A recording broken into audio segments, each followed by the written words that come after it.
Shalom, saudara yang terkasih di dalam Tuhan. Selamat berjumpa kembali dalam renungan saat teduh hari ini. Sebelum kita belajar bersama firman Tuhan, terlebih dahulu kita akan berdoa. Mari kita akan berdoa. Bapa kami yang bertahta di dalam kerajaan surga yang mulia, kami bersyukur Bapa atas kasih dan penyertaan-Mu, sehingga kami boleh belajar bersama akan firman-Mu hari ini. Nyatakanlah kuasa-Mu ya Bapa dan kasih-Mu melalui setiap perkataan dan perbuatan kami ya Bapa. Kami percaya selalu ada kekuatan baru saat bersama dengan Engkau ya Bapa. Terima kasih ya Bapa, hadirlah dalam renungan saat ini ya Bapa dan berkati kami semua yang hadir. Dengarlah seruan doa kami Bapa, jadilah kehendak-Mu atas hidup kami. Hanya di dalam nama Tuhan kami Yesus Kristus kami telah berdoa dan mengucap puji dan syukur. Haleluya, amin. Saudara yang terkasih dalam Tuhan, tema renungan kita saat ini adalah memiliki damai sejahtera Allah. Ayat yang mendasari renungan saat ini terdapat dalam Yohanes 14 ayat yang ke-27 yang berbunyi, "Damai sejahteraku kuberikan kepadamu, dan apa yang kuberikan tidak seperti yang diberikan oleh dunia kepada kamu. Janganlah gelisah dan gentar hatimu."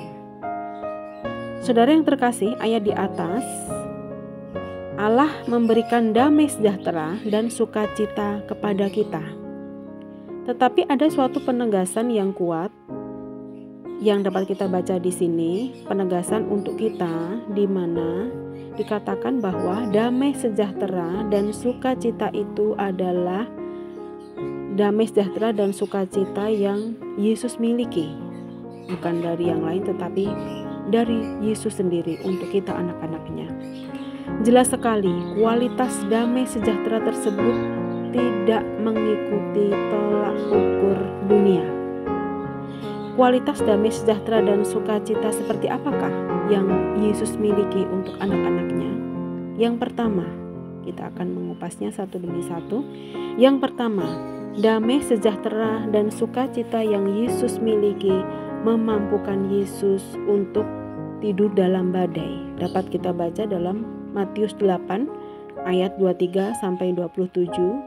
Mungkin nanti apabila ada waktu yang luang, Bapak Ibu bisa membacanya, Saudara bisa membacanya di rumah. Sementara apa yang terjadi dengan Yesus? Ia tidur. Mengapa demikian? Satu perkara yang ia ingin tampilkan, bila kita bertobat dan hidup di dalam Allah, maka dalam keadaan apapun Allah menyertai kita anak-anaknya. Jelas sekali di sini dijelaskan bahwa kita anak-anaknya saat menghadapi apapun yang ada di dunia ini, badai apapun yang ada di dunia ini, Allah selalu beserta kita dimanapun kita berada. Penyertaannya sempurna untuk kita semua. Yang kedua, damai sejahtera dan sukacita yang Yesus miliki memampukan Yesus untuk menghadapi tragedi berdarah atas dirinya sendiri dalam kisah penyalipannya.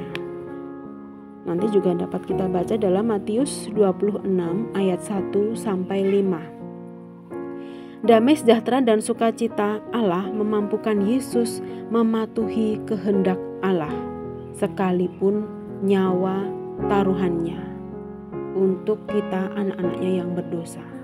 Terima kasih sekali, puji Tuhan, kita telah dihindarkan dari segala dosa karena pengorbanan Tuhan Yesus di kayu salib. Lalu bagaimana kita memiliki damai sejahtera dan sukacita tersebut? Yang pertama, menjadikan Allah satu-satunya harta yang paling berharga dalam hidup kita. Kita bisa saja menjadi Kristen, sudah bertobat dan lahir baru, bahkan melayani Tuhan. Tetapi bila bukan Allah satu-satunya harta yang paling berharga, tentu saja akan menjadi sia-sia saja. Ayat yang mendasari ada dalam Matius 13 ayat 44 sampai 46. Yang kedua, melayani Tuhan dan menghasilkan buah yang baik. Bukan sekedar berbuah, tetapi buah yang baik dan kontinu atau terus-menerus. Tidak hanya satu kali atau dua kali saja, tetapi harus terus kita berbuah di dalam Yesus. Harus menghasilkan buah yang baik.